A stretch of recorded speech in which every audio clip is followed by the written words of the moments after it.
l'heure de votre édition d'information sur les antennes de Nour Télévision. Mesdames, Messieurs, bienvenue. Voici les titres.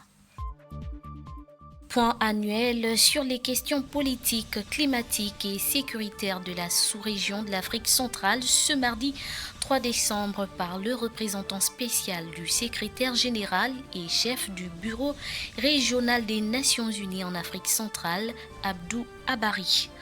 Puis la communauté musulmane de Port-Gentil a répondu favorablement à l'appel à contribution des travaux d'extension de la mosquée de Sogares.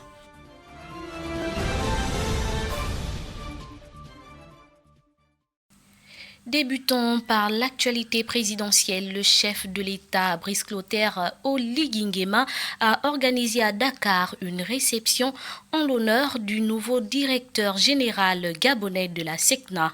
Cérémonie au cours de laquelle le ministre des Affaires étrangères a remercié tous les pays au nom du chef de l'État qui ont soutenu le Gabon dans la conquête de ce poste important pour la sûreté aérienne. Regardons ce reportage. Le Gabon à la tête de l'Agence pour la sécurité de la navigation aérienne en Afrique et à Madagascar en la personne de Prosper Zominto, le nouveau directeur général de la plus ancienne institution de coopération et d'intégration africaine et malgache qui siège à Dakar au Sénégal. Profitant de son séjour, le chef de l'État, le général Brice Clotaire Oligui Nguema, a offert une réception en l'honneur du promu en présence des représentants du gouvernement sénégalais, du corps diplomatique, des partenaires au développement et autres organisations internationales. L'élection de ce compatriote à cette prestigieuse fonction intervient 50 ans après celle de Paul Malékou, premier Gabonais qui occupa le même poste en 1974. Cette rencontre d'aujourd'hui nous offre l'opportunité d'organiser cette cérémonie en l'honneur d'un compatriote qui a su se distinguer par son parcours professionnel et la qualité de son travail, lui permettant ainsi d'obtenir la confiance des pays membres de la SECNA. En votre nom, Monsieur le Président, je voudrais exprimer la profonde reconnaissance du peuple gabonais pour le soutien de l'ensemble des États membres de la SECNA qui a été déterminant dans le processus ayant abouti à cette brillante nomination qui honore grandement notre pays, le Gabon. Le nouveau DG de la SECNA, qui prend ses fonctions en janvier 2025 pour un mandat de 4 ans renouvelable, a un profil remarquable, d'où la confiance des États membres de la SECNA et du Sénégal en particulier pour soutenir cette candidature. Prosper Zominto est un ingénieur polyvalent qualifié de l'ingénierie aéronautique et des sciences appliquées, titulaire d'un brevet de pilote privé. Le technocrate est au service de la communauté aéronautique internationale depuis plus de 40 ans. Après l'EACI, l'IATA et la SECNA à nouveau, ce dernier entend poursuivre l'œuvre de ses prédécesseurs tout en relevant les nombreux défis de l'heure. Ce mandat sera placé sous le sceau d'un recentrage. La SECNA, c'est un outil précieux.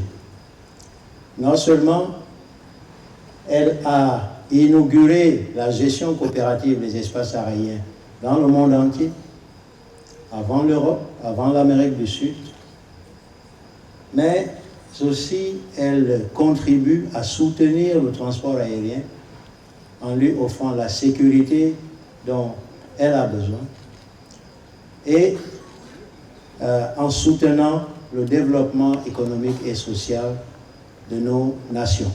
La SECNA regroupe 19 États membres. L'institution a la lourde mission de veiller sur la sécurité et la sûreté dans l'espace aérien de ces pays. Cette nomination intervient au moment où notre pays déploie progressivement sa nouvelle compagnie aérienne.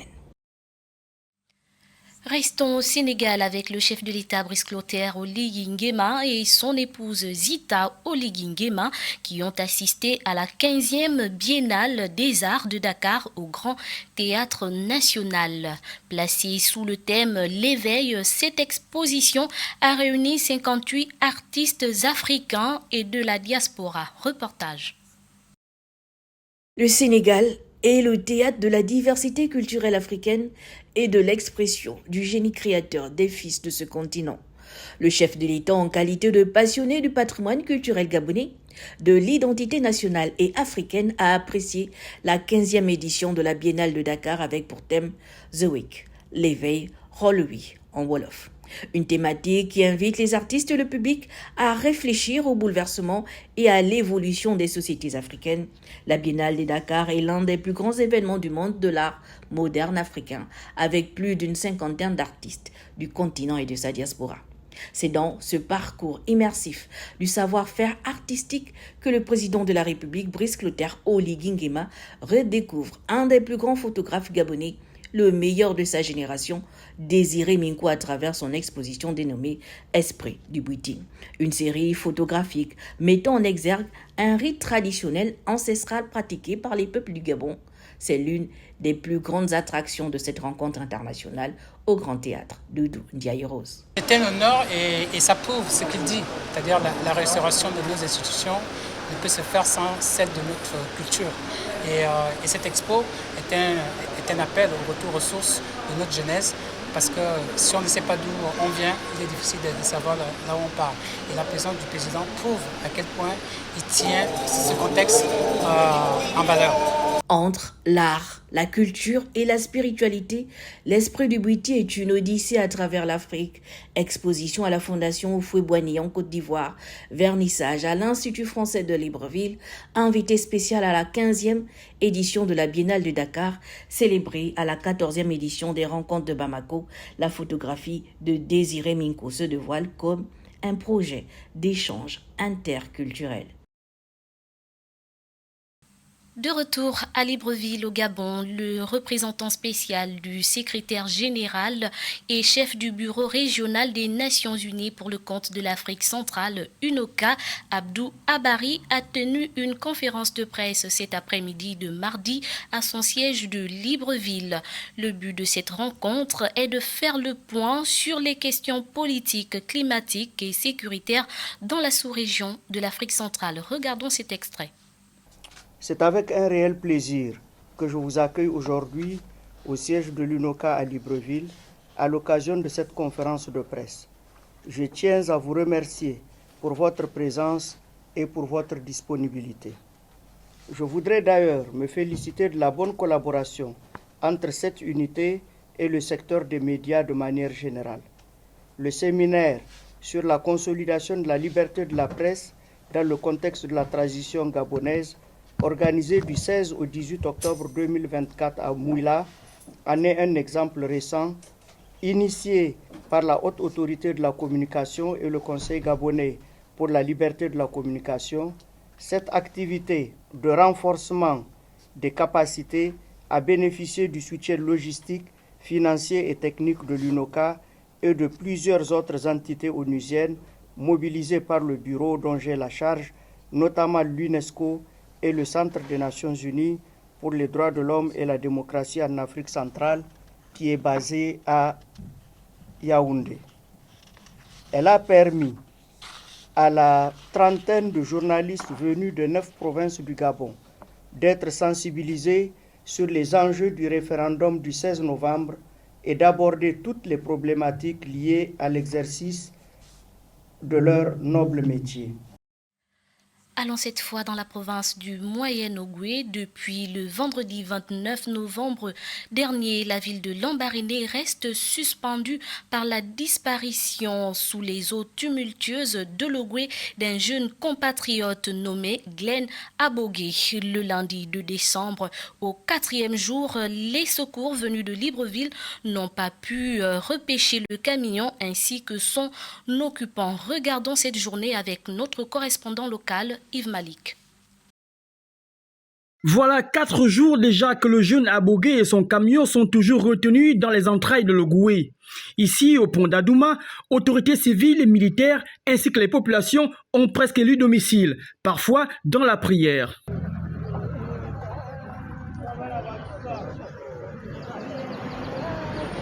Chacun ici retient son souffle et prend espoir à chaque nouvelle plongée des équipes et à chaque nouvelle tentative de repêchage du camion. Ce lundi, c'est un engin bulldozer de type D7 capable de déplacer environ 100 tonnes qui a été déployé grâce à la collaboration de l'opérateur économique Morel & Prom. Mais comme les 3 journées précédentes, c'est une tentative à nouveau infructueuse. Les plongeurs doivent rentrer dans leur quartier général. On a réalisé que le camion qu'on cherchait à faire remonter à la surface été coincés entre des rochers. On a avancé, on a mieux évalué les difficultés, on va essayer d'ajuster les manœuvres et comment réaliser notre objectif de sortir le camion de l'eau. Pour le procureur de la République, l'exercice est aussi périlleux, celui d'échanger avec la famille et d'avoir des mots justes. Ce qu'il nous fallait, c'est faire œuvre de communication, leur expliquer les choses de manière vraie, leur expliquer les difficultés qu'on rencontre, et leur expliquer que demain, on s'en va à la manœuvre pour trouver une solution possible. Comme chaque soir, les équipes organisent in situ des réunions de crise. Ici, abandonner les recherches serait un signe cuisant d'échec et de ridicule devant les populations et la famille. Nous parlons également de santé dans cette édition d'information, notamment la lutte contre le VIH-Sida en cette semaine de sensibilisation diagnostiquée séropositive il y a plus de 30 ans lors d'une campagne de sensibilisation. Sidonie Siaka nous fait le témoignage de son parcours marqué par des épreuves poignantes. Au Gabon, à l'instar de Sidonie Siaka, en 2023, le pays compte près de 39 000 personnes vivant avec le VIH-Sida et connaissant leur statut. Regardons cet élément. Depuis 3 décennies, Sidonie Siaka, une femme courageuse, lutte contre le VIH-Sida. Diagnostiquée il y a 30 ans, lors d'un dépistage dans le cadre du programme national de lutte contre le sida, son parcours est marqué par des épreuves poignantes, mais aussi par une résilience inébranlable. Quand j'ai appris que j'étais porteuse du VIH, c'était un choc. À l'époque, les informations sur cette maladie étaient encore limitées et la stigmatisation énorme, raconte Sidonie. Je fais partie d'une famille bien, l'aînée de 9 enfants.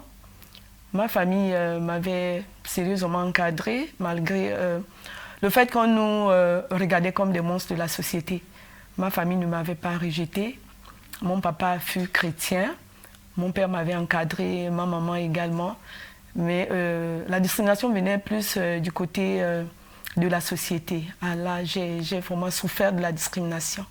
Vous voyez un peu, vous vous baladez dans Libreville, vous avez envie de faire miction. Le fait de demander même à aller aux toilettes et tout ça, là, c'était interdit. Et je pense qu'à l'époque, j'étais sérieusement malade. Je pesais 28 kilos. Une maladie sans palliatif, sans solution. On ouvrait la boîte de sardines et puis on me mettait le morceau de pain sous la porte. Je ne pouvais plus me balader vraiment. La moquerie venait de partout. Vraiment, à cette époque, la moquerie venait de partout. Il fallait pleurer, prier pour résister vraiment jusqu'à présent. Ça a été vraiment un challenge pour moi. Malgré cette réalité, Sidonie n'a jamais baissé les bras. Elle poursuit son traitement antirétroviral depuis des années et témoigne de l'importance de la solidarité et du soutien de la société. On parle de cette trithérapie. Le plus important, c'est d'accepter d'abord le diagnostic, le VIH positif. On accepte, on n'accuse pas les oncles, on n'accuse personne pour dire c'est la rose croix ou bien le sida mystique. Le sida, c'est le sida. Et se rendre dans les centres de prise en charge, à faire le bilan pré-thérapeutique, accepter les molécules et après faire de temps en temps le bilan post-thérapeutique, le bilan après le test, le bilan avant le test. Parce que c'est important. Et lorsqu'on reprend sa santé, on ne se dit pas que non, c'est fini. On doit continuer à prendre le traitement. Moi, aujourd'hui, je continue à prendre mon traitement et ne pas prendre ce traitement comme si c'était une mauvaise chose, s'adapter, s'habituer à la nouvelle vie. Le statut sérologique, on dit le nouveau statut. On passe de la séronégativité à la séropositivité. Ce n'est pas pour abandonner les traitements. Toutefois, on sait que lorsqu'on abandonne le traitement, on dit que le virus se cache dans les lymphocytes, mais lorsqu'on abandonne les traitements, il se multiplie. C'est mieux de maintenir son traitement pour le moment à vie. On sait qu'un jour, il n'y a jamais eu de solution sans problème. On est sur Terre. Sur Terre, il n'y a jamais eu de solution sans problème. La lèpre a existé, la maladie du sommeil a existé. Aujourd'hui, on parle de la lèpre, de la maladie du sommeil dans le passé. On parlera également du sida dans le passé. Et chaque malade du sida a une histoire. On a des livres à écrire. Le VIH n'est pas une fin en soi. Avec un traitement approprié, il est possible de mener une vie presque normale. Mais il faut aussi combattre la discrimination et les idées reçues. Sidonie continue de se battre chaque jour, prouvant que la vie, même avec le VIH, est précieuse et mérite d'être vécue pleinement. À l'occasion de la Journée internationale des personnes vivant avec un handicap, célébrée tous les 3 décembre, le président de l'Organisation des personnes vivant avec un handicap au Gabon s'est exprimé sur les attentes qui concernent à la fois la mise à disposition d'un espace public approprié aux personnes vivant avec un handicap, ainsi que d'un ministère exclusivement réservé à ses compatriotes. Regardons ce reportage signé Adiza Adamou. D'après une enquête datant de décembre 2023, au Gabon, on estime que seules 9438 personnes vivant avec un handicap sont estimées bénéficiaires d'une aide financière de la CNAMGS. Un nombre jugé insuffisant par le président de l'Organisation des personnes vivant avec un handicap. Dans notre pays, voyez-vous, on lie le handicap à la mendicité. On lie le handicap à la médiocrité. On lie le handicap à la malédiction. On lie le handicap à un virus. Pourquoi je le dis? C'est parce que nous subissons une exclusion violente, gratuite, une discrimination brutale, etc. Nous ne comptons pas pour la cité. Par ailleurs, Jean-Stanislas Enams n'a pas manqué d'apporter quelques pistes de solutions pour remédier à la situation alarmante de ses compatriotes. Nos envies de vie, c'est quoi? Comme je vous l'ai dit tout à l'heure, on rêve d'être en bonne santé. On rêve d'aller à l'école et d'être bien accueillis dans nos écoles. On rêve d'accéder à l'emploi, diplômé ou pas. La nature ne nous a pas gâtés. Mais Mama Gabon, la République gabonaise, a le devoir de réparer nos blessures de vie. Nous demandons, nous prions, nous supplions ces militaires d'innover un peu. D'innover un peu. Depuis 64 ans, on bricole nos vies. Nous supplions ces militaires d'innover, de ne pas continuer à entretenir les méthodes qui n'ont jamais marché. Je pense que la mise en place par ces militaires des ministères chargés de la spécificité du handicap ferait faire un grand bond à notre pays. Rappelons que le 12 février dernier avait été lancé en partenariat avec le ministère des Affaires sociales et l'UNICEF la deuxième phase de recensement des Gabonais vivant avec un handicap en vue de contribuer à la mise en œuvre d'une politique de modernisation et de pérennisation du système de protection sociale. Dans le Goué maritime, notamment à Port-Gentil, la ville a vibré au rythme de la célébration de la Journée internationale des personnes vivant avec un handicap ce jour. Un forum Afrique du handicap a constitué la trame de la célébration. Plus de détails dans ce reportage. Le Forum Afrique du handicap lance ses activités à Port-Gentil dans le cadre de la Journée internationale des personnes handicapées, célébrée chaque 3 décembre de l'année. Depuis 1992, donc 32 ans, chaque année, la communauté internationale célèbre la Journée internationale des personnes vivant avec un handicap. Et pour ce 32e anniversaire, nous sommes tous invités à amplifier le leadership des personnes handicapées pour un avenir inclusif et durable. Un thème mondial qui rentre dans les ambitions que se sont assignées l'ONG Agir pour le handicap à l'école et l'association Nos enfants extra capables de France, ici représentée par sa présidente Sandra Senou, en se mettant ensemble pour co-organiser la première édition du Forum Afrique du handicap, en partenariat avec la mairie de Port-Gentil. Et le thème retenu pour cette première édition est « Pratique inclusive, éducation, autodétermination et participation sociale des personnes vivant avec une déficience intellectuelle. C'est donc Franck Rebella, en lieu et place du délégué spécial en charge de la gestion de la commune de Port-Gentil, qui se chargera d'ouvrir officiellement les activités de cette organisation à caractère socio-éducatif. Le sujet qui va nous réunir ce jour-ci fait partie des préoccupations sociales qui doivent habiter chacun de nous, principalement ceux qui sont appelés à apporter des réponses aux interrogations non seulement des familles confrontées à l'accompagnement et à la prise en charge d'enfants présentant des déficits intellectuels, mais aussi des autres composantes de la société, notamment le système éducatif ou encore le monde du travail appelé à donner toute leur place à ces citoyens bénéficiant des mêmes droits que les personnes dites normales. Qu'il me soit alors permis de saluer chaleureusement et de remercier nos invités venus de loin, nous apporter leur expertise et partager des expériences qui ne pourront qu'être bénéfiques aux organisations et aux institutions qui se mobilisent pour donner de l'espoir aux familles qui sont souvent en détresse. Accompagner les enfants avec TDI par l'autodétermination et l'accueil des enfants avec TDI sont là les principales thématiques abordées en cette première journée par les spécialistes venus de France, Lise Ménard et Ted Rezenjani. Les activités devant s'étendre dans la capitale économique gabonaise jusqu'au 7 décembre prochain. Restons dans la capitale économique. Dimanche dernier, les membres de la communauté musulmane de Port-Gentil ont répondu favorable à l'appel à contribution pour les travaux d'extension de la mosquée de Sogares, manifesté par le grand imam Mohamed Avissa Kamara. Dans le cadre de sa série de visites, entamée il y a un mois à travers la ville de Port-Gentil, le grand imam de l'Ogooué maritime, assisté du représentant provincial du chef de la communauté musulmane du Gabon, est allé s'enquérir des travaux de construction de la mosquée de Sogares, à près d'une dizaine de kilomètres de la commune de Port-Gentil.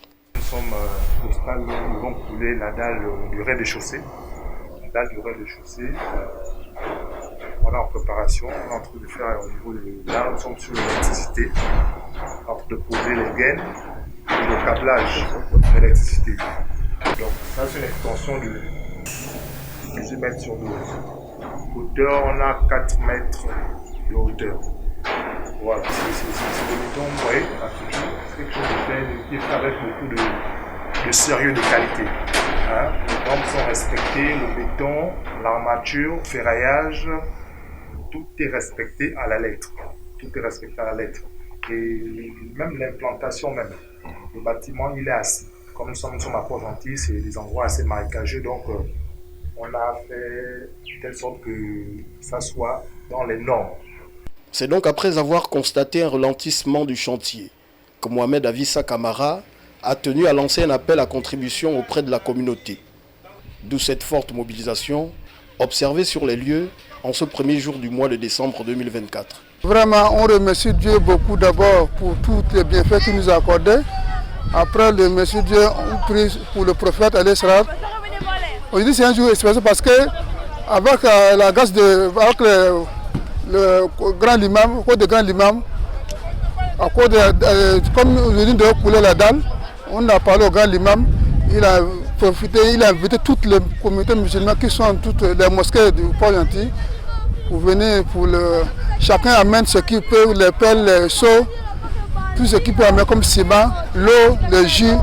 Il a invité tout le monde pour qu'ils puissent se réunir aujourd'hui pour la dalle. C'est un chantier communautaire qui ne peut que susciter l'apport de toutes les couches sociales de la communauté islamique de Port-Gentil et même d'ailleurs. Il faut reconnaître que c'est d'abord l'appel du Seigneur qu'on répond.